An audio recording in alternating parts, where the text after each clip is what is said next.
اور ہم نے انسان کو مٹی کے خلاصے سے پیدا کیا ہے، پھر اس کو ایک مضبوط اور محفوظ جگہ میں نطفہ بنا کر رکھا، پھر ہم نے نطفے کا لوتھڑا بنایا، پھر لوتھڑے کی بوٹی بنائی، پھر بوٹی کی ہڈیاں بنائی، پھر ہڈیوں پر گوشت پوست چڑھایا، پھر اس کو نئی صورت میں بنا دیا۔ سو بڑا برکت والا ہے اللہ جو سب سے اچھا بنانے والا ہے۔ پھر اس کے بعد تم مر جاتے ہو، پھر قیامت کے روز اٹھا کھڑے کیے جاؤ گے، اور ہم نے تمہارے اوپر کی جانب 7 آسمان پیدا کیے، اور ہم خلقت سے غافل نہیں ہیں۔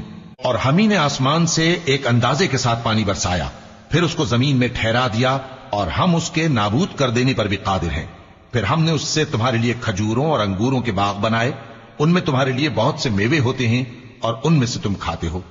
اور وہ درخت بھی ہم ہی نے پیدا کیا جو طور سینا کے دامن میں ہوتا ہے، یعنی زیتون کا درخت کہ کھانے کے لیے روغن اور سالن لیے ہوئے اگتا ہے۔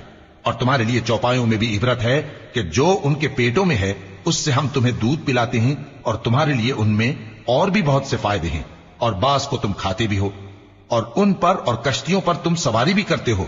اور ہم نے نوح کو ان کی قوم کی طرف بھیجا تو انہوں نے ان سے کہا کہ اے قوم، اللہ ہی کی عبادت کرو، اس کے سوا تمہارا کوئی معبود نہیں، تو کیا تم ڈرتے نہیں؟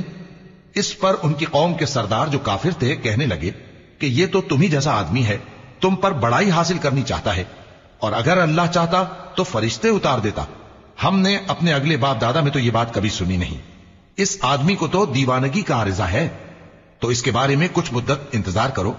نوح نے کہا کہ پروردگار، انہوں نے مجھے جھٹلایا ہے، تو میری مدد کر۔